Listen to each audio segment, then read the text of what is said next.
Greetings, dear ones.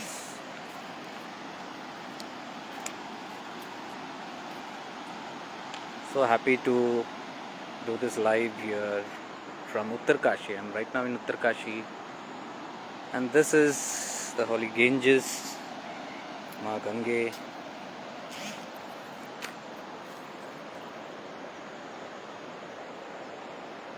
The serenity of this place is simply awesome. No disturbance. You can see there is absolutely no persons here, except my friend Shivdas Bhai here. He's sitting there.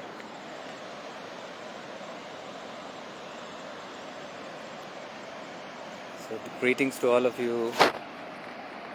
I've been traveling here. I've been the lower Himalayas for past 2-3 days now, and just moved right now to Uttarkashi, which is a step higher from Rishikesh, and this happens to be the base camp for Gangotri and Yamunotri.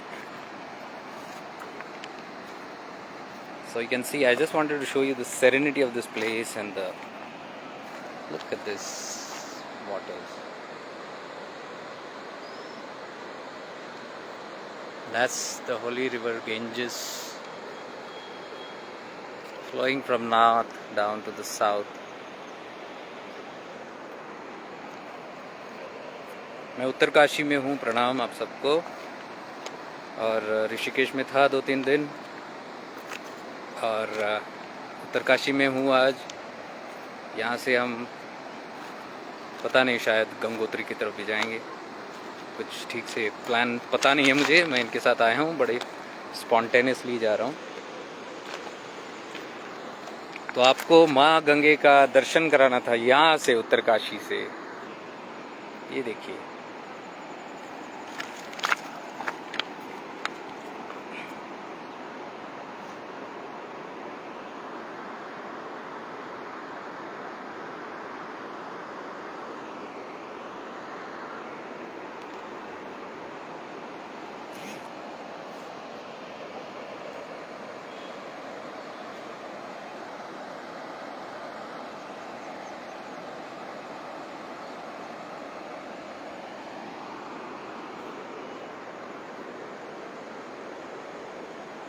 Shivdas भाई वहाँ बैठे हैं दूर और हम रुके यहीं कहीं है आश्रम में।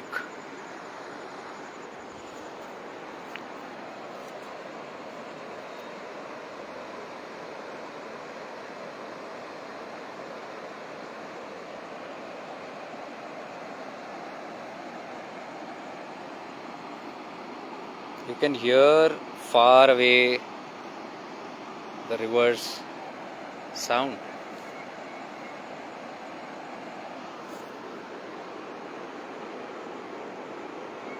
Today is lunar eclipse. Actually, the lunar eclipse is going on right now. ग्रहण चल रहा है अब। तो हम लोगों ने जल्दी भोजन कर लिया। हम लोगों ने भोजन कर लिया।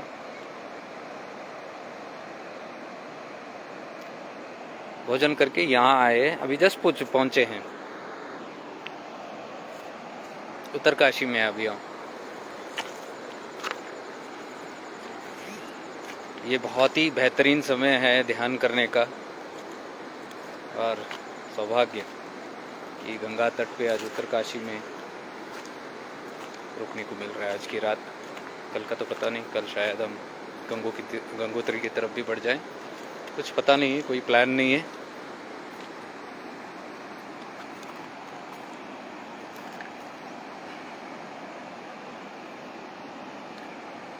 मैं आया था यहाँ पे बिना कोई प्लान्स के, मुझे कोई पता नहीं था, कोई आइडिया नहीं था कि क्या होना है क्या है। मेरे कुछ दोस्तों ने कहा कि निकलो और आपको चलना है, और उन्होंने मेरे टिकट भी करा के भेज दिए, और इस तरह मैं आ गया यहाँ पे। मुझे कुछ पता नहीं था, मुझे इतना ही पता था कि हम कहीं इस तरफ ही ऋषिकेश और इसके इर्द गिर्द स्थानों में कुछ काम से आएंगे और 1 हफ्ता शायद रहेंगे।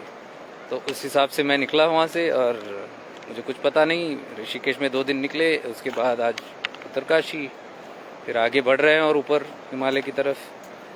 और इनकी एक बहुत बड़े सज्जन है, महात्मा है यहाँ पे, जिनके सानिध्य में मैं था 2 दिन, उनके आश्रम में रहा। उनका प्रेम मैं बखान नहीं कर सकता। इस तरह का प्रेम ये मानवीय नहीं है, बड़ा दिव्य प्रेम। I was with a very divine holy person yesterday for 2 days, me and my friend, and in his ashram, and he took care of us like his child, and so loving, so loving person, and so down to earth and humble. He just wears the plain white clothes, सफ़ेद कपड़े पहनते हैं, तो पता नहीं low profile के है, मतलब कोई उनका पब्लिसिटी वगैरह कुछ ज़्यादा नहीं है। 1 मिनट में थोड़ा मेरा इंटरनेट स्विच ऑन करता हूँ। Switch over my internet.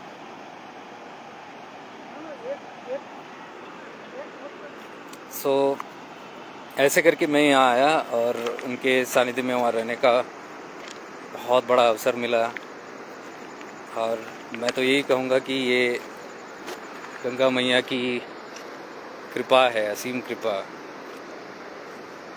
This place is the very blessed place, and I think it's the blessing only due to which I got to stay here in Rishikesh for 2 days with my friend again.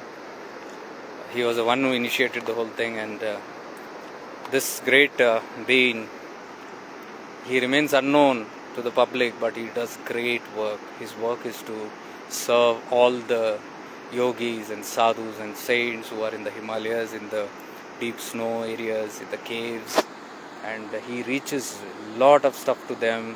They do not need much things, all the great yogis, but the basic needs like oil or charcoal or basic like blanket or some like salt or these kind of things are all reached by from here towards all areas of Kedarnath, Badrinath, Gangotri, Yamunotri, all these places. And of course there are many other locations which we do not know, which is full of snow and all that.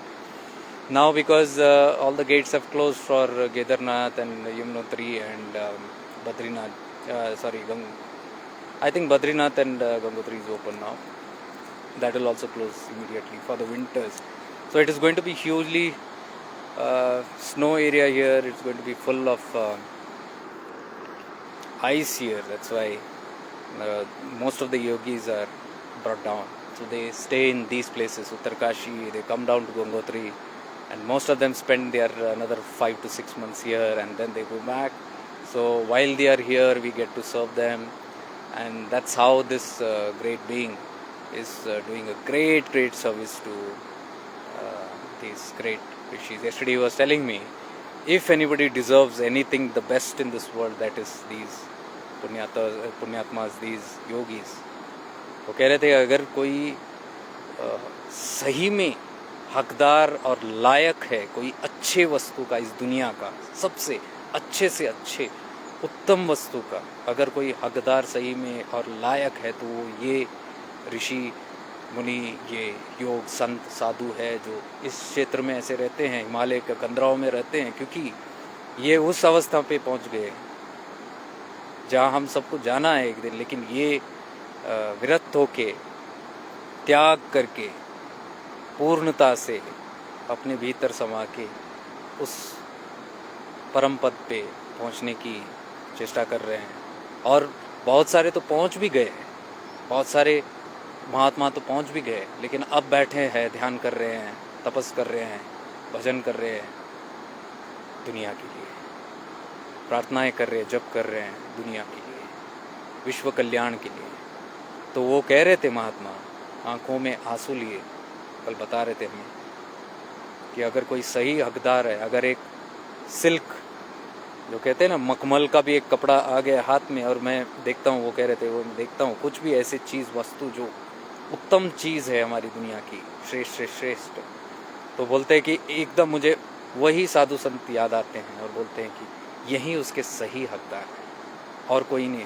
हम तो कुछ मतलब वो उन्होंने ऐसे शब्द use किया, मतलब हम तो उसके भी नहीं, तुच्छ तुच्छ के लायक है हम, मतलब साधारण प्राणी जो है, और वो जो वहाँ बैठे हैं ऐसी अवस्था होंगी। तो उनका भाव सर्वश्रेष्ठ है, बहुत उम्दा। तो वो जब भी बता रहे थे उनके आँख में नमी थी, और बहुत बड़े महात्मा हैं, हम उनको पहचान नहीं पाते। मैंने भी उनको सफ़ेद वस्त्र में देखा, उनके बारे में पता था, शिवदास भाई भी बताते थे, तो लगा कि कोई सेवा करने वाले होंगे, यहाँ बहुत सारे लोग सेवा करते हैं। लेकिन जब मिला मैं उनको 2 दिन, तो मेरे होश उड़ गए। मैं बोला ये विनम्रता का एक निशान है, एक चिन्ह, विनम्रता। इतना कुछ करके भी वो मैं पूछ रहा था आप ये करते वो करते, वो बोले मैं कुछ नहीं करता, मैं कुछ भी नहीं करता। यहाँ मेरे आश्रम में मैं थोड़ा करता बनता हूँ, मेरा कुछ करना होता है, मैं शायद ही कुछ करूँ, क्योंकि यहाँ मुझे कुछ करना पड़ता है, बनना पड़ता है। लेकिन जब ऊपर जाता हूँ बर्फीली इलाकों में, कंदराओं में, और अपने योगी बाबाओं के साथ रहता हूँ, तो बोलते हैं कि मैं बच्चा बन के रहता हूँ, मैं प्रकृति का बच्चा बन के, मैं गंगा मैया का लाडला बन के ही रहता हूँ, बाल अवस्था में रहता हूँ, और मुझे वही उच्च का लगता है। तो मैं कुछ करता नहीं हूँ, ये सब कैसे होता है मुझे पता नहीं, मेरे हाथों से होता होगा मुझे पता नहीं, लेकिन हमें भी वही सीख दे रहे थे, बाल बच्चे बन के रहो, बच्चे बन के रहो, एकदम इनोसेंस। बोले कि जितना इनोसेंस बच्चों में होती है, जितनी निर्मलता होती है बच्चों में, वो किसी में नहीं होता। तो वो तो जाहिर है बता तो रहे थे, लेकिन वो जो बता रहे थे वो तो उनके अंदर छलक रही थी वो सब उनके जो। तो मैं बस इन सब चीज़ों को सूक्ष्मता से देख रहा था। और सुबह वो कल हमको बता रहे थे 4 धाम के बारे में, और असली ऋषिकेश क्या है वो बता रहे थे, जो 1970 से पहले पूर्व जो था ऋषिकेश, और आज क्या, आज पूरा कमर्शियल हो गया, लेकिन उस समय का जो भी था, और यहाँ काफ़ी सारी चीज़ छुपे हुए हैं, उसके बारे में बता रहे थे। तो उन्होंने बोला कहीं ऐसे क्षेत्र है, और उन्होंने कल हमको भेजा, उनका बड़प्पन हमको भेजा, तो बोला कि आप करो, गाड़ी भेजा हमारे साथ, और बोला इनको सारे जगह ले जाओ जहाँ पे वो असली ऋषिकेश के डिवाइन वाइब्रेशन, जो पब्लिक से अभी तक पब्लिक उतना कमर्शियल नहीं हुआ है वो सब जगह, क्योंकि लोग आते हैं Rishikesh, water rafting, snowfall, hills, sight seeing, उसी में अटके रहते हैं, अच्छे खाना अच्छा उसमें रहते हैं। लेकिन वो बोलते हैं जो साधक होते हैं वो यही ढूंढते हैं, ये ढूंढ के आते हैं यहाँ पे। तो जो भी ढूंढते हैं, उन्होंने एक हिंट दिया मुझे कि बोले कि यहाँ जितने भी यहाँ पे कुछ भी हो जाने दो, कोई दिक्कत नहीं है, कितना भी मॉडर्न हो जाने दो, लेकिन जो भी यहाँ उस भाव से आता है, इस देवभूमि में जो भी उस भाव से आता है, वो बोले उस करंट से तो वो बच ही नहीं सकते। देखो कितनी बड़ी बात है। उन्होंने बोला कि यहाँ की जो करंट है, इस देवभूमि की एक करंट, वो वाइब्रेशन और फ्रीक्वेंसी की बात कर रहे थे, असली आप भाव से यहाँ आओगे तो आप बच नहीं पाओगे इस करंट से, ये बता रहे थे वो। तो मैं क्योंकि थोड़ा हताश हो रहा था, क्योंकि ये क्या हो रहा है अब ऐसे से, तो उन्होंने बोला, उनका वो कहने का मतलब ये था, हताश होने की ज़रूरत नहीं, भाव अच्छे तरीके से आप आओ, उस मकसद से आओ यहाँ पे, तो सब हो जाता है। इतनी बड़ी बात कही उन्होंने। तो वो उन्होंने देवभूमि के बारे में काफ़ी कुछ बताया, ऐसे स्थानों के बारे में बताया जहाँ स्वयं राम जी ने तपस्या की, जहाँ भरत जी ने तपस्या की, शत्रुघ्न जी ने तपस्या की, और कई सारे ऐसे जहाँ ऋषियाँ, वेद ऋषियाँ, उस समय के कपिल महामुनि, इन्होंने सब तप किए हुए बहुत, ये तो मतलब उस समय आदि काल से, उस समय से है ये क्षेत्र। और ये देवभूमि मतलब ये देवों की भूमि है, जहाँ भगवान स्वयं प्रकट होके उन्होंने यहाँ पे तपस्या किया, वो देवों की तपोभूमि है वो कह रहे थे। और उन्होंने फिर हमको भेजा कहीं जगह में जाने, उसमें से कुछ 4 जगह, 3 या 4 जगह जहाँ मैं रिवील कर सका उसको, मैंने फेसबुक में कल जेक लाइट इस पेज पे डाला, जो सारे स्वयंभू लिंग है, और ये सारे स्वयंभू लिंग गंगा तट पे हैं। हालांकि ये दिखते हैं कि सारे सिटी के अंदर इधर उधर बिखरा है, लेकिन ये तट पे ही मिलेंगे आपको 500 मीटर 400 मीटर की दूरी पे, और इस अलग ही वाइब्रेशन है वहाँ पे। तो वो बता रहे थे कि हमको बताएंगे और सारे क्षेत्र बताएंगे, ऐसे ऐसे जगह बताएंगे, वो सब चीज़ें हैं। तो अभी हमारा काफ़ी समय है यहाँ पे, तो अभी तो उनका वो चल रहा है, सेवा का काम कार्य चल रहा है यहाँ पे। तो अहोभाग्य हमारा, उन्होंने बोला कि आप रहो उसमें। तो उस हिसाब से हम यहाँ आए। मुझे तो लग रहा है ये नगरी ने स्वयं माँ गंगा ने बुलाया है, क्योंकि मैं माँ गंगा से बहुत बहुत अटैच हूँ, बहुत पहले से। कि मैं काशी भी जाता था तो पहले जाके माँ को ही जाके स्पर्श करता था। यहाँ ऋषिकेश हरिद्वार आता था तो यहीं जाके पहले डुबकी लगाता था। तो असीम प्रेम है, पता नहीं कौन सा जन्म का है, क्या है, मुझे कोई अंदाज़ा नहीं, क्योंकि इस जन्म में मैंने ऐसा कुछ पढ़ा नहीं लिखा नहीं यहाँ पे, ना ही इन साधु महात्माओं के साथ कभी पहले कुछ ऐसे रहा है। तो मेरे ख्याल से कोई पूर्व जन्म का कुछ होगा जो अब समय आने पे वो खुलासा हुआ। और महात्मा जी के भी दर्शन हुए तो मैंने उनको एक ही कहा, महात्मा जी आपको देख के तो ऐसे नहीं लग रहा कि मैं आपसे पहली बार बात कर रहा हूँ यहाँ पे, इतना अपनापन लगता है आपके साथ कि भावुक हो जा रहा हूँ। तो उन्होंने कहा पहली बार कहाँ मिले हम मिलते रहे। और इतना याद रखो, ये जो साथ साथ वाला चीज़ है, आपको जो आभास हो रहा है, ये साथ साथ वाला, यही सब कुछ है दुनिया में और कुछ नहीं है, सभी के साथ यही है। देखो कितनी बड़ी बात कही, वो वननेस की बात कही कि एक बार जब दूसरे में भी भगवान दिखने शुरू हो जाते तो वो जो एक भाव बनता है, एक जो कनेक्शन बनता है, तो बोला उन्होंने वो यही है सर्वश्रेष्ठ। तो इतने करते हैं यहाँ पे, कर्म करते, कर्म दान पुण्य, जो इनके इतने सारे लोग, इतने बड़े टीम, इतने बड़े बड़े लोग, दिग्गज लोग यहाँ पे जुड़े हैं। मैं उन सबको मिल रहा था, बड़े बड़े फाउंडेशन के लोग हैं, बड़े बड़े सेलिब्रिटीज़ है, बड़े मुंबई से आने वाले कई कई सारे लोग हैं जो उनके साथ जुड़े हैं, और उनका कार्य इतना बड़ा चल रहा है और चुपचाप कर रहे हैं। लेकिन इतनी विनम्रता है कि मैं सोच रहा था कि मैं कौन यार, मैं कहाँ से आया ये मतलब मेरी तरफ देख भी रहा है तो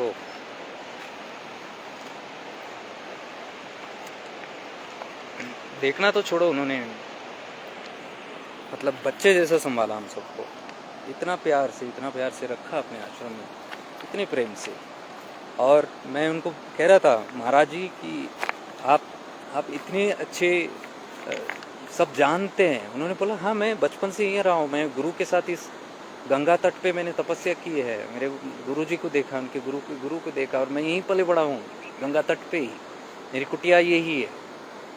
तो मैंने उनको वही बोला कि आप क्यों नहीं कुछ लोगों को इसके बारे में बता दें, क्योंकि बहुत सारे लोग हैं। मैंने बोला मैं खुद जब आने की कोशिश करता हूँ यहाँ पे, मैं गूगल करता हूँ तो कुछ मिल जाता है, आधा अधूरा कुछ इन्फॉर्मेशन, वो भी पता नहीं सत्य कितना है उसमें।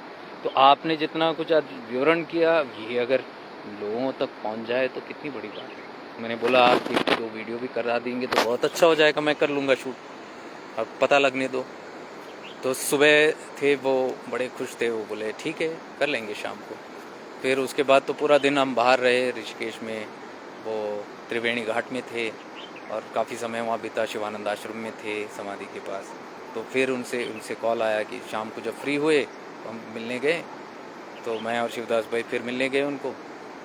तो तब वो फिर उन्होंने शुरू किया।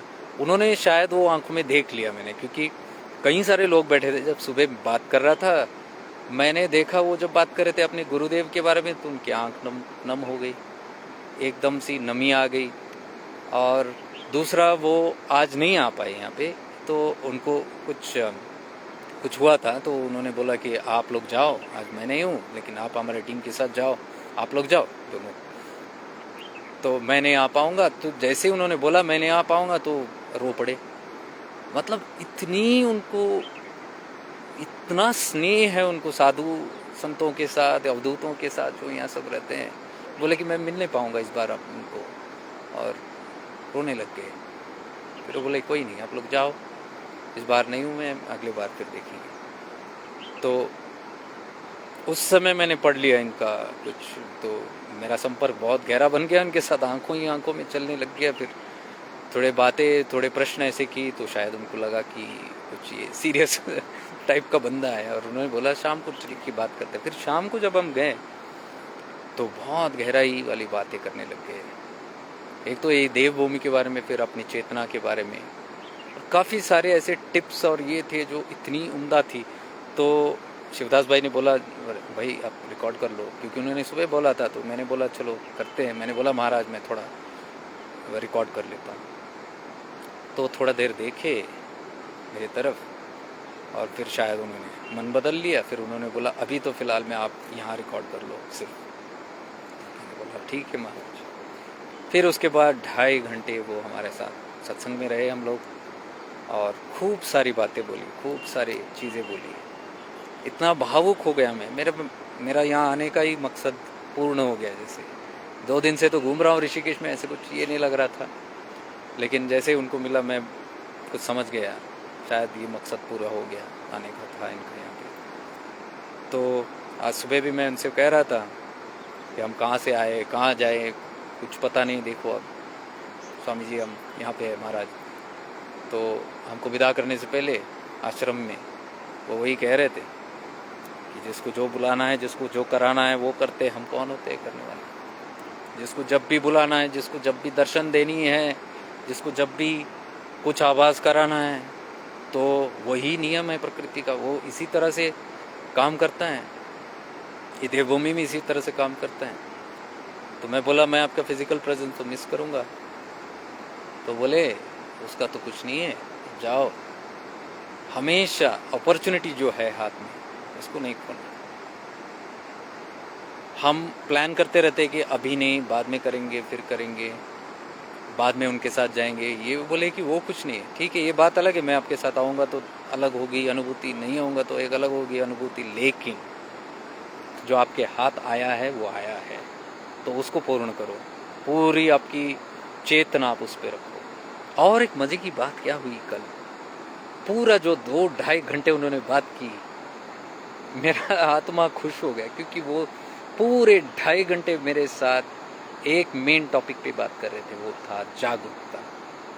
ये वर्ड्स यूज़ कर रहे थे वो, सजग होना, यानी अवेयरनेस के बारे में टॉपिक। और उन्होंने बताया अवेयरनेस कितना इम्पोर्टेंट है, और उन्होंने बोला अवेयरनेस जो है कॉन्शियस लिविंग का जो है सर्वोत्तम है। जो जीवन के सिद्धांत जो होते हैं, जो हमको पहुंचाते हैं कहीं, अगर पहुंचाने की ताकत रखते हैं, इनकी इंसान को देव बनाने में ताकत रखता है, वो बोले ये सिद्धांत जो कॉन्शियसनेस, चेतना, ये जो जागरूक होने का है, सजग होने का है, वो बोले सजगता से ही आपका विवेक होता है, विवेकता से ही सजग है, ये नहीं तो कुछ नहीं है। बार बार वो कह रहे थे, और मेरा दिल खुश हो रहा था। ऐसे लग रहा था कि ये देवभूमि में भगवान स्वयं किसी के मुख से मुझे कुछ समझा रहे हैं।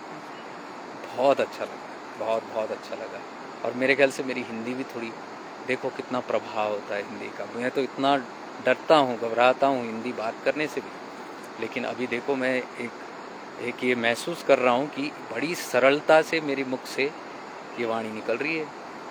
ये है महिमा इस चीज़ का। इससे बड़ा मिराकल और क्या हो सकता है, इससे बड़ा चमत्कार और क्या हो सकता है। कल वो कह रहे थे, महात्मा कह रहे थे, हम चमत्कार यहाँ वहाँ ढूंढते हैं, छोटे छोटे चीज़ों में ढूंढते हैं, शक्तियों में और बाहर की वस्तुओं में सब ढूंढते हैं। जो जादू टोना होता है, किसी की शक्ति है, किसी की सिद्धि है, तो सिद्धियों के पीछे बोलते हैं। वो बोलते सबसे चमत्कार जो परमात्मा ने बनाया वो स्वयं हम हैं। हम अपने चमत्कार को नहीं जान पाए। हमने जिसने बनाया इस चमत्कारी चीज़ को, उस चीज़ को जान नहीं पाए, क्या खाक लेंगे किसी और चमत्कार को लेंगे। तो बड़ी उम्दा बात की उन्होंने।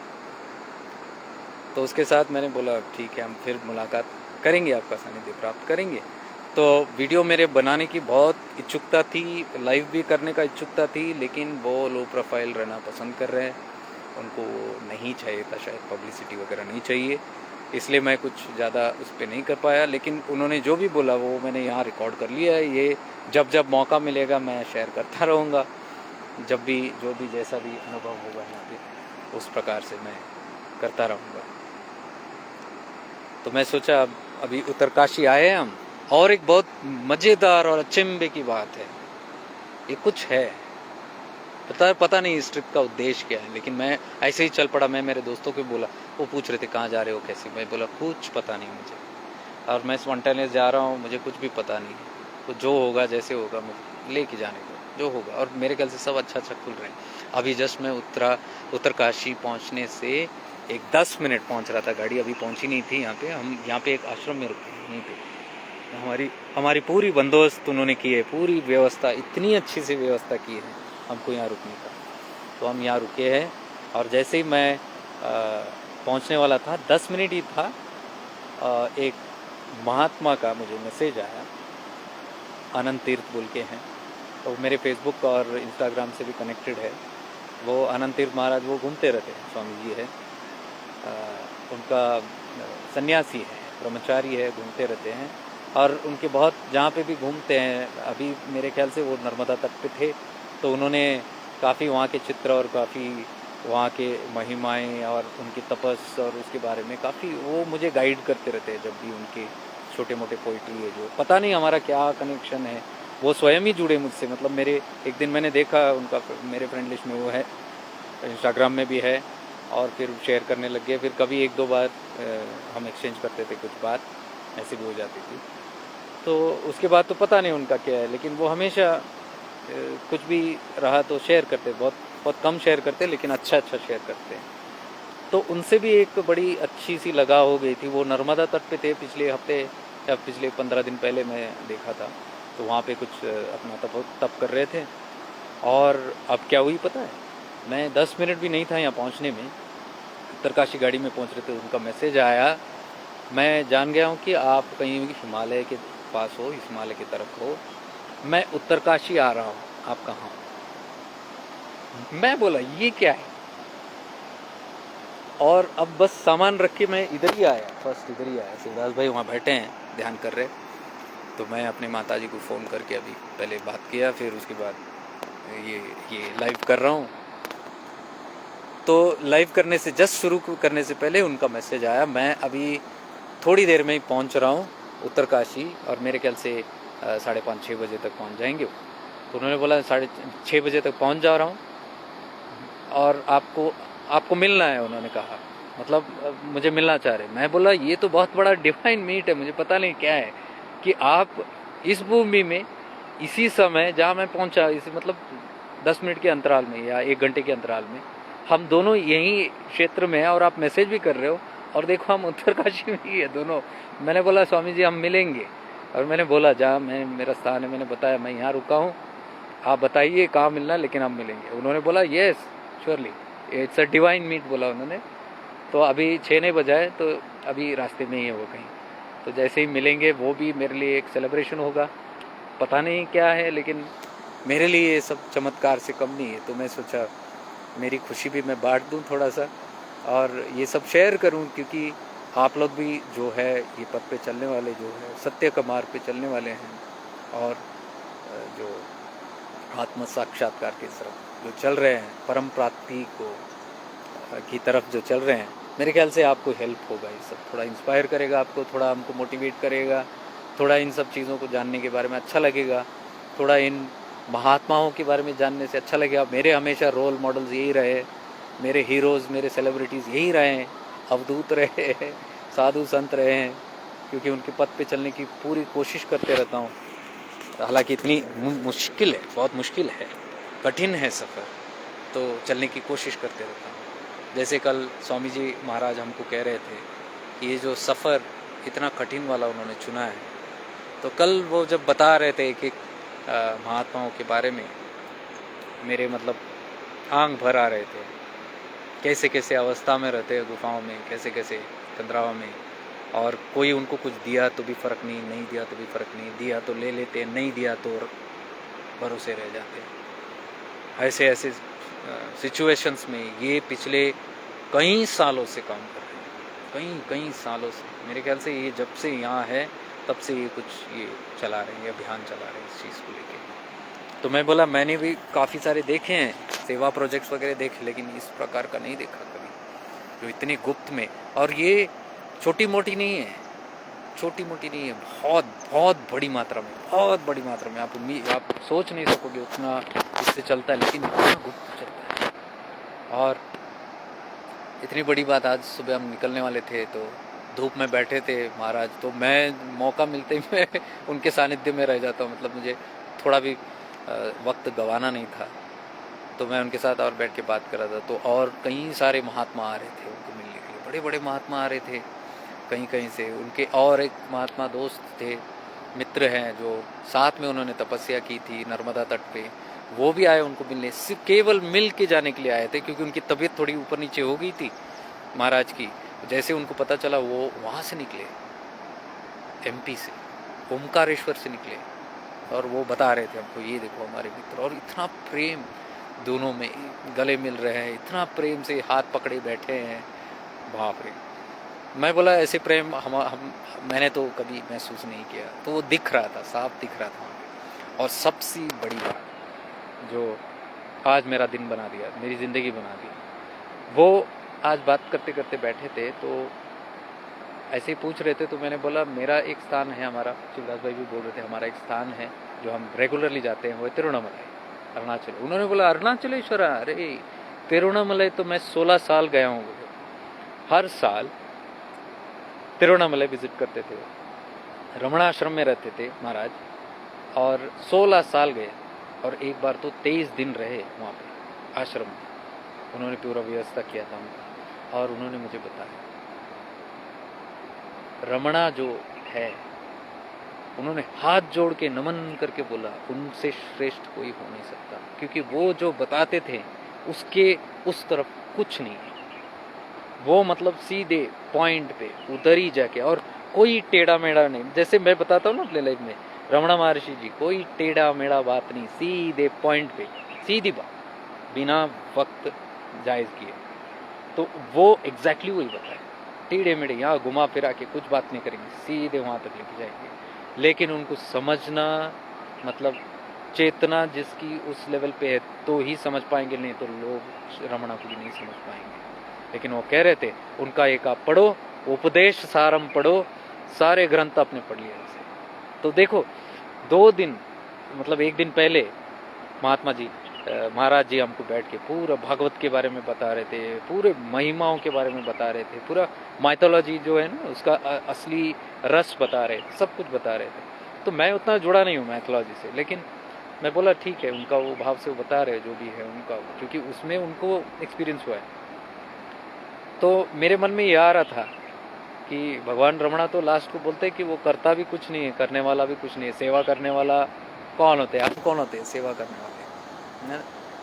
जिसने बनाई सृष्टि वो देख रहा है और अच्छी तरह से पालन कर रहा है, तो हम क्यों ये सोचे कि पालन नहीं हो रहा है और हम कुछ करें? तो वो सब ख्याल आ रहे थे, फिर मैं हटा रहा था। लेकिन आज महाराज जी ने स्वयं बताया, आप उपदेश सारम पढ़ो, आपको सब पता चल जाएगा। वो बोले हम उस भाव में काम, देखो उस भाव में काम करते हो गया। मतलब बिना कोई कर्ता का जो भी कर रहे हैं, जो वो माध्यम बन के कर रहे हैं, बस एक माध्यम बन के कर रहे हैं। उपदेश सारम आपने नहीं पढ़ा तो आज ही पढ़ो, रिसर्च करो, गूगल पे जाओ, नहीं तो मेरे यूट्यूब चैनल में, shifting to awareness YouTube channel में जाओ, उपदेश सारम टाइप करो, आपको मिल जाएगा पूरा। मैंने एक 4 या 5 घंटे का सेशन लिया है उसके बारे में समझो उस चीज़ को, समझो उस चीज़ को, क्योंकि वो लास्ट की स्टेज के बारे में ही बता रहे, सीधा सीक्रेट सी रिवील कर रहे हैं। और उपदेश सारम किसी और का नहीं, भगवान शिव का ही ऋषियों और ऋषि पत्नियों को दिया हुआ ज्ञान है, उच्च लेवल पे, लास्ट लेवल पे।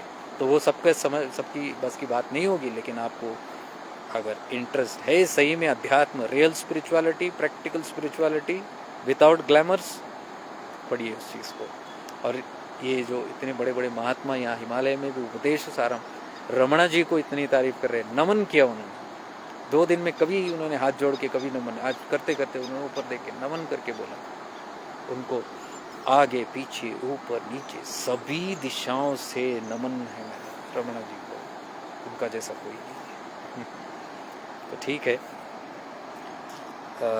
2 दिन से मतलब था मेरे दिल में ये सब बता दूं।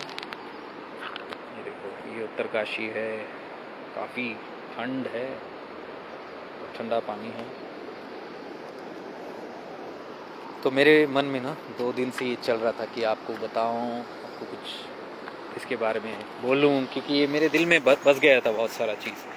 तो मैं बोला चलो अभी यहाँ पे मौका अच्छा है और यहाँ डिस्टर्ब करने वाला भी कोई नहीं है। आप देखो यहाँ पे दूर दूर तक कोई नहीं है, एक व्यक्ति नहीं है यहाँ पे, एक इंसान नहीं है। वहाँ पे शिवदास भाई उतना है दूरी पे बैठे हैं।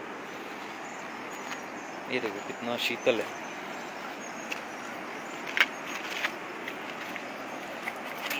गंगा जल है।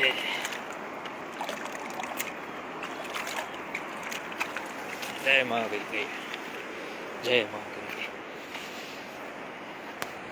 हर हर Mahadev Shambho, Kashi Vishwanath Gange. Actually this is Kashi Vishwanath Gange, Uttarkashi है। तो यहाँ भी मंदिर है, अभी बंद है क्योंकि ग्रहण है। तो 2 दिन बाद हम जाएंगे वहाँ पे भी, उत्तरकाशी का जो काशी विश्वनाथ। तो 3 जगह में आपको पता ही होगा, एक है उत्तरकाशी, एक है हमारा बनारस काशी, और तीसरा है गुप्त काशी।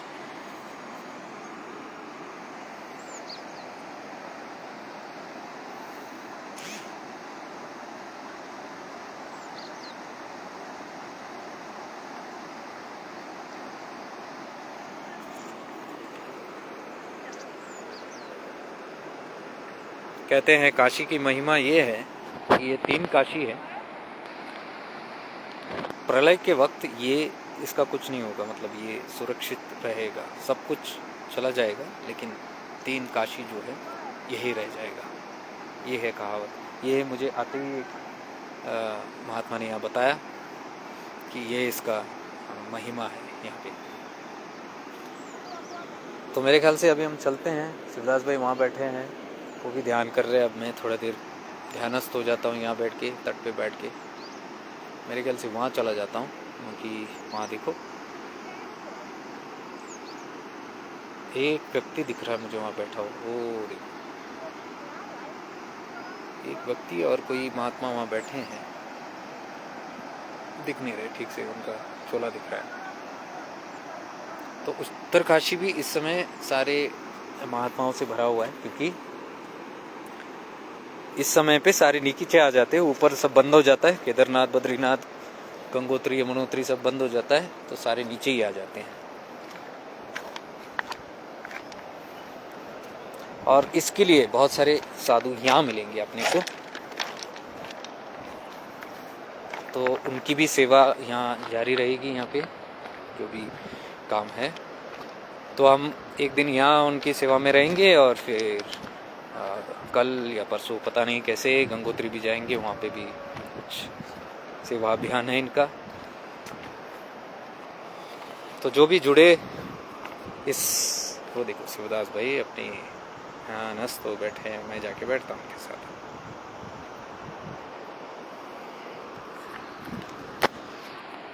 तो फिर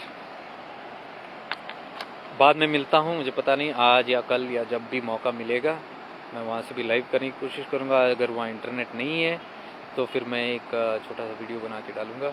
ये वीडियो आप ज़रूर उन लोगों के साथ शेयर करो जो अंतर यात्रा पे चले हैं और पूरी श्रद्धा से चले हैं, पूरी सिंसेरिटी से चले, पूरी सीरियसनेस से चले हैं, जिसको मतलब पहुंचना ही है, कोई टाइम पास नहीं है इनको। मतलब ना पूरा गाइडलाइंस चाहिए इसकी तरफ, इस दिशा में जाने के लिए। और पूरा जो ऑथेंटिक सोर्सेज है जो यहाँ से, मैं वो भी शेयर करूँगा आपके साथ। जो ऑथेंटिक सोर्सेज हैं यहाँ पे ऋषिकेश में, जितना भी महात्मा जी ने बताया मुझे, जितना मुझे याद होगा, वो सब वो ऋषिकेश में वापस जब आऊँगा तब आके शेयर करूँगा। इसके साथ मैं आपका विदा लेता हूँ। Much divine love and light, stay blessed. I couldn't say much in English. I can see Bobby, lovely, you are here. I don't know if you can understand what I said. If you understand Hindi, fantastic. I can see some comments here. So I was trying to make this in both places, but both languages, but I could not.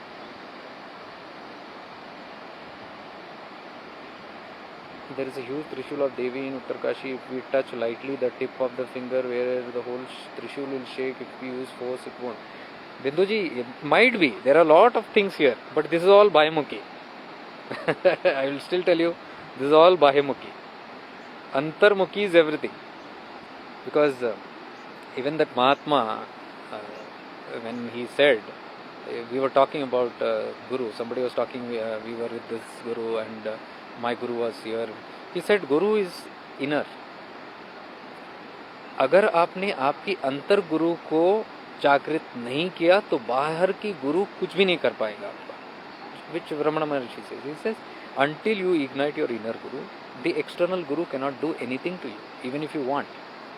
So, all what he is saying is, within the inward journey is very important. And he told, don't get distracted. That is what his continuous message was. Swamiji's message was in this past 2 days. Don't get distracted by any glitters and glamours outside. The deeper you go within and go for the real spirituality. And he said, all these tapas and sadhanas and these actions and all these doings and sevas, everything outside are only lollipops, he said. He said this English word, spiritual lollipops. Don't fall into all that. He says, after all this is needed, he says, sadhan ki bahut zarurat hai. All the tapas, all the intense meditation, everything is needed, but all this is used only to clean your chitta. It is to raise your consciousness, to purify the consciousness, the chitta. So it is all meant for only that. But he says there is another journey after purifying the chitta. When the chitta is purified, then you begin having such kind of experiences, such inward journeys, and the real journey begins there. So he says all these external modalities are only to bring you to the state of inner journey. So that has to be taken care of. And the moment you reach in that state, automatically everything will follow, he says. And he said, I don't do sadhana. But he has done tapas.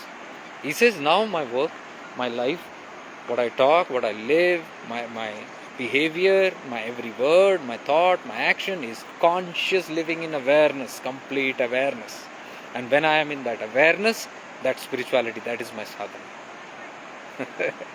So this was like a reassurance for me, because I am most of the time, not most of the time, sometimes doubting my own credibility when I am walking on this path and when I see multiple others. There are many people who try to doubt my path and the way, this is not right, that is not right, you should be doing this, you have not done this, you have not done that, you are going on a wrong. It sometimes hurts me. And sometimes I sit in silence and say, what is this world up to? My heart and my soul says something, but the majority says something else. The spirituality that is so popular outside says something else. So am I really on the right track? And then I have these kind of experiences. Not once, many times I've had this. Whenever I'm in doubt, I have had this experience. See, now something called me here and this Mahatma is sitting and talking to me 2.5 hours, talking about awareness. Saying awareness is everything. If you have that, you have viveka. If you don't have intellect, if you don't have that, nothing is going to happen.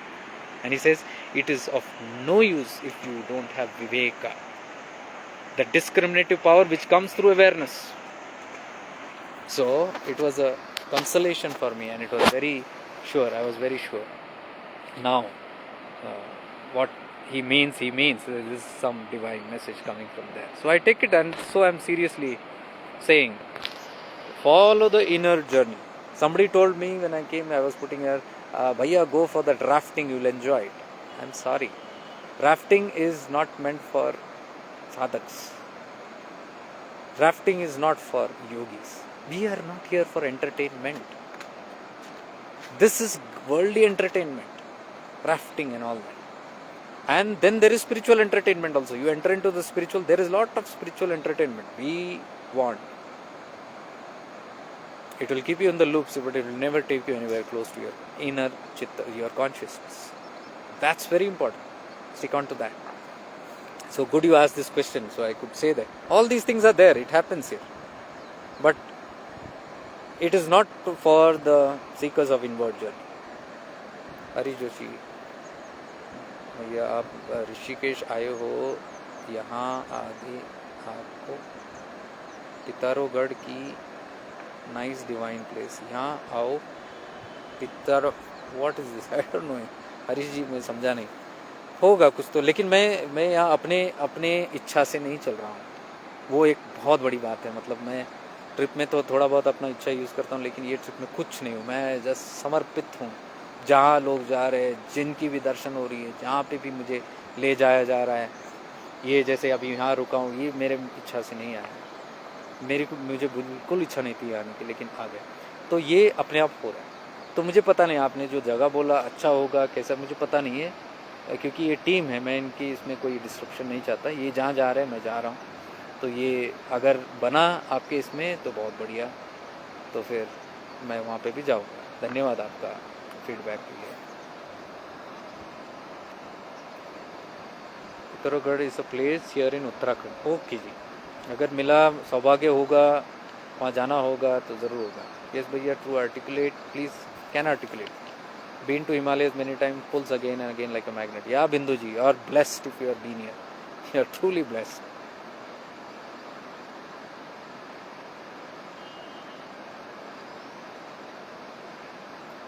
Sham bhai, nice to see you bhai. Rabbi Gurudatta, great to see Lishikesh via live, via you, wishing to be there soon. Om Sai Ram. Jai Mohan ji. Jai Mohan ji. Yes, please, please, please. You are most welcome to come to these places. I am nobody to say. This place welcomes you all the time. Yeah. And do not come here for even those yatras. People take all those yatras, the Char Dham yatras and all that. It goes on a very different robotic. Even if you can choose one dham and sit there and be there, even if you can go into the dham, this is like Uttarkashi. Uttarkashi is the base camp here. So even if you can be here and stay here for a couple of days and just be in awareness, be in your meditativeness, be in deep contemplation and reflection, all that will happen. All what has to happen will happen. Like the Mahatma told me yesterday, you don't have to worry this place, that place.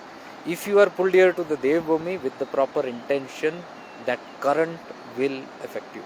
It will touch you, whether you like it or not. It's going to happen. But you got to keep that intention pure and strong. This is my intent. What is your motive? Why are you coming here for? That is what all the team is come here.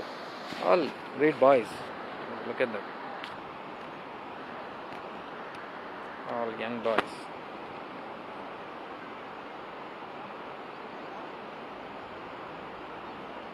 Beautiful team. We had a very great time. Very, very great time with all these people.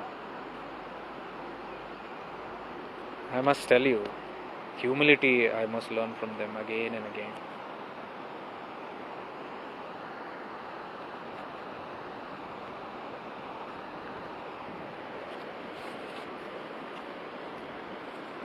Oh, I didn't know you are here. Huh?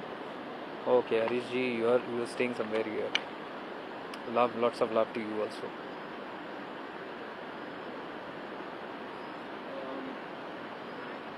Shivam. Josh Williams, can't understand but sending gratitude and thanks for the stillness of the environment.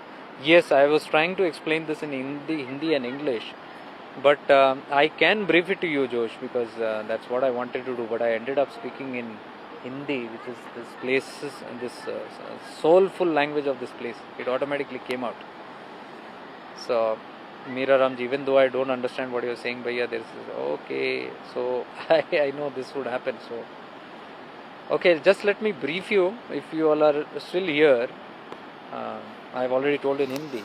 What I was telling is this is a place in Uttarkashi. I'm right now in Uttarkashi, and this is at the camp base for higher places like Gangotri, Yamunotri, and other places. Other two dhams are Kedarnath and Badrinath again. They all have a good base camp from here. So this is a very holy place, very, very divine place, and this is Holy Mother Ganges. Mother Ganges, I wanted to tell you, this water is not water, okay? We do not treat her like water. I've had a couple of years of experience being with Mother Gange and profound experiences. Normally people take dips and they have baths and all, but what I prefer is I put my feet in, soak my feet in and sit in the waters, and then I connect to the consciousness of this water element, that is Mother Gange. This is supposed to be, in the water element, this is supposed to be the highest vibrational frequency waters of Gange. This is coming from very divine locations. That is, its origin is from deep Himalayas. So what I do is I just immerse my feet into this water, because this water, the vibrational frequencies are very high. There a lot of research has been done.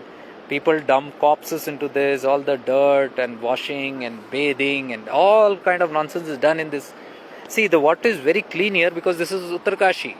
You go little down to Rishikesh, it is little more polluted. You go to Haridwar, it is red. That polluted. So humans pollute it. The more humans interfere into nature, they destroy the whole thing. So this is more purer water here in Uttarkashi, and as we go above, if I go from here to Gangotri, it is more purer. So the more purer, the better. And the consciousness of this water element, known here as Ganges or Mother Ganges, is phenomenal. So I just immerse my feet in this, and then I connect to the consciousness of river Ganges, and a lot of things happen. She takes care. She is divine consciousness. She is Jagrat. She is alive. She's alive. You can see in the form of water, that's fine, but it's not just the gross water. It's the Chaitanya, the consciousness. So for that, you have to be first elevating that kind of consciousness. If you elevate yourself and bring yourself to that kind of a vibrational frequency, and then connect to elements like these, you have phenomenal experiences. Not just the water. Even if you stand here, and if you just become aware of, I teach a lot of awareness. So those who have been doing that, you just stand here and become aware of this Akash Tattva, the five element, Panchabhuta. One of the biggest and the strongest, the highest is the Akash Tattva, the sky element. So all that you do is, because you are also an element, you are not this physical body. When we say consciousness, it is an element that is not gross. So with your consciousness, it is easy to connect to the consciousness of the space around you or anything. And it is beyond time and space. You can connect from anywhere.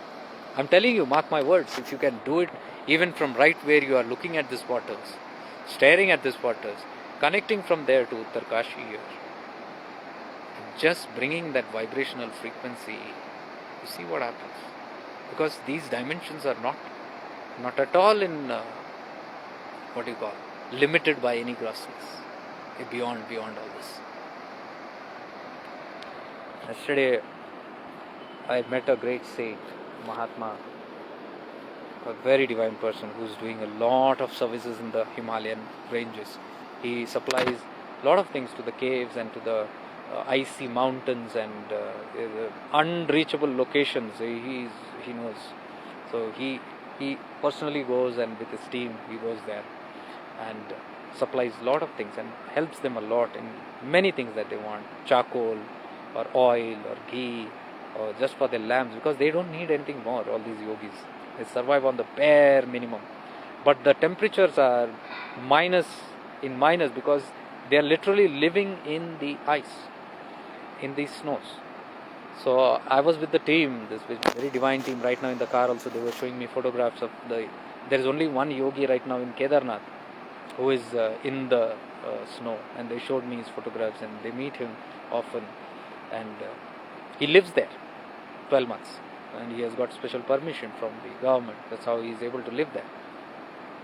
And Badrinath, they say there are 2-3 who are living in this icy. Rest, they all move down when the ice season begins, the snowing begins. That is right from now till March, there will be heavy snow. It's going to begin now. So all these places are closed by the government. So naturally, the people are asked to evacuate. All the yogis also are asked to evacuate, because to stay there you need special permission, and only those who can live on breath and beyond breath, because there is almost nil oxygen in those areas. So if they are physically fit in that way, they have a certain kind of certification, and then they can live. And only few yogis are able to do that. So rest all of them come down to these places, Uttarkashi and Gangotri and all these places. So we are here to serve them. We, in the sense, I don't know, I was just pushed by the divine into this group of people, and I am here, and very loving team, very humble team. They're taking care of us like children.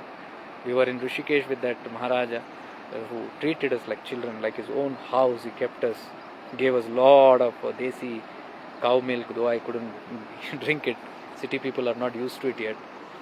And then here also we are living in an ashram. They've made a good arrangement here. So this is not my trip. This I was, you can say, like being thrown into this. And I just joined the flow. That's how I'm going here. And I wanted Swamiji to speak something, because he told so many beautiful places that is still hidden from the modern world, and it's got lost. The actual place where Lord Rama meditated, and where Garuda meditated, and where all the brothers of Ram meditated, and many other mythological places which actually were tapabhumi of many. So I asked him, why can't you make a mention of this in the internet, because I search, I don't get it, and I don't know even if I get how far they are right. So I said, if you can just spare a few words about the places here, it will help. Morning he said okay, but in the evening when we met him, he was in a different mood, and he was talking on very deep subjects. Suddenly he didn't talk anymore of the places, and then I was planning to take out my mobile and record or do a live, and I asked Swamiji, can I record? So he says, after looking at me for a couple of seconds, he said, right now you just record it here. Okay, he said. Then I got the message that he doesn't want these things to be, and he doesn't want himself to be known also. He has been living very, very, very, very low here, and that's his way of living. And he says, I don't arrange trips like these anywhere outside, and we are not here for any sightseeing or taking people around or taking them to yatras. No way, absolutely. They said this is completely a different area of work, and they are doing that kind of work there. So it's a blessed fortune that we got to be here, of course, with my friend Shivadas, who was the main initiator, and that's how we ended up here. So I don't know, the trip is seeming to be very good. Yeah, the other spiritual messages that because that's very important, those who are trying to see these videos, of course we all are saying to catch those spiritual messages. So his main message was to go within, and he explained, he asked about us, and we were telling that we go to Tirunamalai, we are regular going to Tirunamalai, Arunachala, and he was astounded when he heard that. He said, I've gone 16 years to Tirunamalai and been in Ramanashram, and 23 days he stayed once, and he says there is no other place like that. And he said one more thing, places like Arunachala, Tirunamalai, and even Rishikesh or any in the Devbhumis or any other divine locations are all good. And he said they are all Jagrit San, they are all awakened in consciousness, they are very alive. And he said, if you go and stay in such places like Tirunamalai, Arunachala, he says very Jagrit, you can have what you call as quantum leap, he said. If you want quantum leaps in consciousness, it can happen in these places. He used this word, quantum leap. So I had no doubt about it, but it was like a confirmation. And then there is so much of doing, he's doing so many things. So I said, you are doing Maharaj, you are doing here. He said, I don't do anything, it just happens. Here in my ashram, I might be the doer, I do something or the other because it is needed. But when I go to the Himalayas, he says, I am just like a child of Himalayas and child of Mother Ganges. And he says, this is how we must be. And he says the true mark of reaching spirituality is becoming a child, which Lord Jesus said. My Gurudev also said this, being a child. He said, and that quality is there in him. I could see he was simply crying like a child. Twice he cried. Once while mentioning about his Guru, the other time because he was not able to come with us. He was down with some temporary sickness. He's recovered almost, but he's not traveling today with us. So he's asked us to go ahead, and Then he said, I won't be able to meet. See, he's one person who's going 3-4 times in a year. Still he's crying, he cannot meet them. The kind of connection that he has with them was very soulful. So he said the same thing, that Ramana, if you are following Ramana, he said that's the highest. And he bowed his hand in above and he looked and he said, my salutations to Ramana from the front, from rear, from left side, from right side, all the sides that I can. There's no one else that can be higher than Ramana, because what he reveals is the highest. There is nothing beyond. And he said, if you read the Upadesha Saram, you will come to know all the secrets. And I was happy, because Upadesha Saram talks all about non-doership. The doership should end. This seva, this help that we keep on doing, thinking that we are responsible for everything. It's not true. Very much not true. See, Rishi Prabhakarji, I was on my way while I was traveling. Somebody sent me a video. Manojji's team of Rishi Gurukulam, they sent me a video of Rishi Prabhakarji where he says, there was some Godavari floods in those days when he was alive. So he was talking in that video and he says, Godavari floods, it is a problem. If it is a problem, then it is the problem of the people who are trying to save from the flood. He said if someone says, oh, we've got to save people, this is happening, that is, then it becomes completely their problem, he says. It is no more anybody else's problem. It is their problem. Because they have taken on the doership of doing something, serving humanity, doing this for the world, doing that, saving humanity.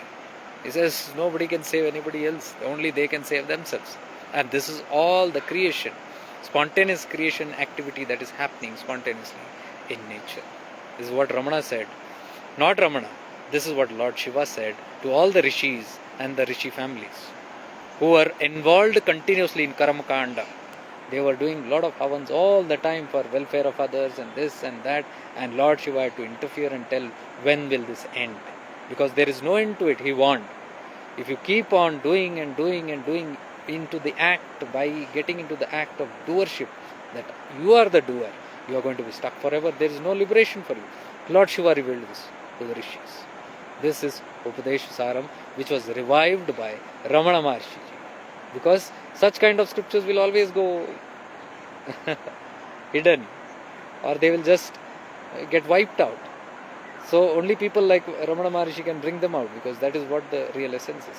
And this Mahatma told me the same. He said, read Upadesha Saram, you know. So I was very happy knowing that even all the seva that he is doing, all this great work that he is doing, he still is unattached from it. And that is why he is not even known to people. And he doesn't want to be known. So these are great messages for us. The detachment. And he says, what are we doing, seva?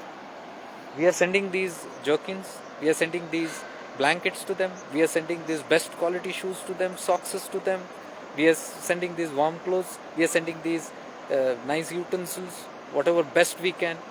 He says they deserve the best. The only people on this planet Earth that deserve the best are these great yogis, because they are the ones who have reached to that state which no one else can reach. Just a handful of the population. They have reached the ultimate goal of human life. The very purpose of this planet, they have achieved it. Not everybody can achieve, and they have reached to that state. They deserve the best. And irony is that they are the one who don't prefer all these things. No comforts, nothing. Torn clothes, dirty rags, they will be in that for years. Whereas they deserve the best. So he says, whenever anything good I see, first I can remember are all these great Mahatmas. Because these yogis have contemplated and reached to a state where they are liberated themselves. Now, even after liberation, they have not gone. They are sitting in those places and raising the consciousness of the earth without any claims. Sitting and quietly doing their work for the sake of human consciousness. So he says they deserve the best, and they will not even say that they are doing this. He says this is selfless Nishkam Seva. This is what he told in his own words. So I thought I will translate this message in English also and tell you about this. So these were the very beautiful things that I got. And yes, 2.5 hours he spent yesterday. All that he talked, all these 2.5 hours, he was trying to bring to one point completely me again and again to was awareness. This whole session, 2.5 session, he ended with it. He referred to all the great rishis who did everything, and finally he ended with saying that it's all about the principle of viveka, the ability to choose right and wrong, whatever that is. The ability to not even choose. Before that he said there is a knowing. That knowing is the gift of awareness that is working through your buddhi or intellect. He says if one is reached to that level of consciousness where the viveka is clear and the awareness is fully awakened, he says, then the inward journey will automatically take you. There is nothing else needed from anywhere. And till you reach the state, he says, all the kind of tapas and sadhanas and bhajans and sevas and all these activities are needed. Yogas and meditation, all this is needed. And what all this will do is it will only keep on rubbing and cleaning your consciousness, chitta. He says this is what his master, his guru also taught him. This is because he lived all these years. He's close to 50. He's young, very young, dynamic, handsome. He's just 50, 51. And 30 years he has spent with his master. And he did a lot of tapas with his guru on this Ganges. Those times when Rishikesh was very pure, not infiltrated by any commercial stuff. Not even big ashrams were there in those days, he says. So they used to walk by the Ganges, talk by the Ganges, live by the Ganges, drink water of the Ganges. It was that way. So I think I have talked enough now. I translated this because first half I did it for the Hindi speaking and those who can understand English. This is the message from the Himalayas. If you have joined late, you can just rewind a bit and see the whole message. Very interesting message and very deep message for deep seekers, intense seekers. And see, he told me, Mahatma told me very one clear. Only those who have this intense seeking can reach to these places. He said there is no need of filtration. There is no need of anybody telling anything. It will reach there automatically. So, all that he says is have that intense desire. And rest will automatically happen. The divinity will work for you. The consciousness will work for you. I'm trying to read your messages.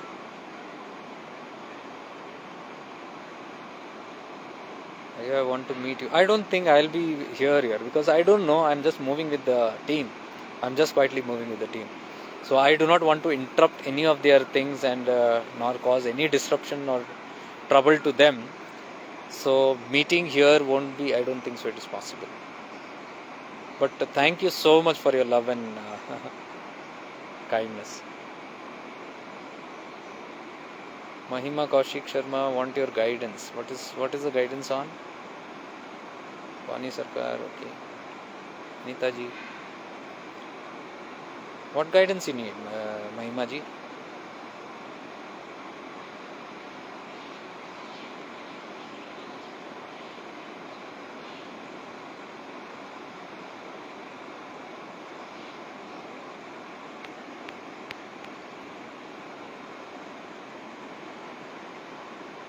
Yeah, Boni ji, yeah, do read the Upadesha Saram. And see, I'm telling you, if you are getting, yeah, by just 2 minutes, I'm finishing.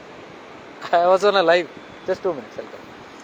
And I'm telling you, if texts like Upadesha Saram or Devika Lotra, I've done videos on this, if texts like these are pulling you from within, you are on that path.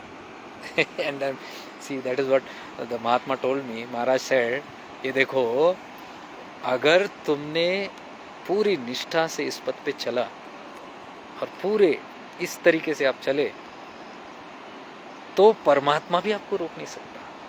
He says, if you walk with this kind of a sternness, a firmness on this path,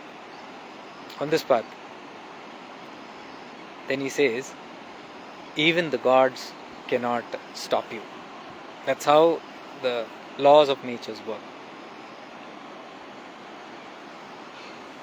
Ravi, May I have the link to send out some help? Can't use stars but can send directly. Oh, you mean to say some donations or some contributions? You can always do that. Shifting into awareness. I'll post that link here. Or maybe I don't know. I am not able to post right now. I don't know how this works. It's getting damn cold here. My hands are just freezing. Okay, let me post that for you. In case you want to contribute anything. Yes, I always look forward to.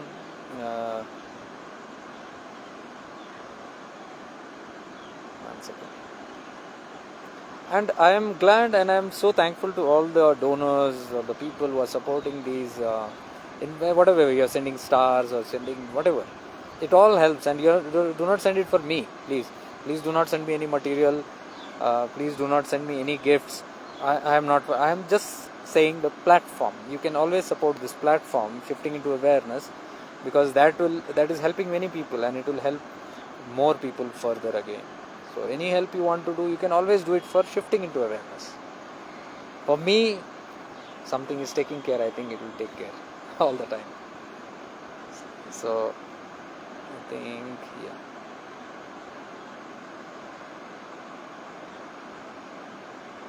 yeah, I've put the link here in case all the things are there. Either you can use any of the mediums to send.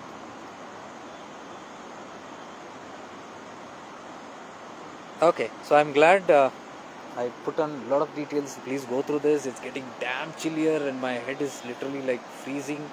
So I better run. I sit and meditate for some time. I think the Grahan also is over now. The eclipse is over and we can now move to our spaces. So with lots of divine love and light to all of you, stay blessed. With lots of divine love and light and love from the Himalayas, stay blessed. May we all evolve.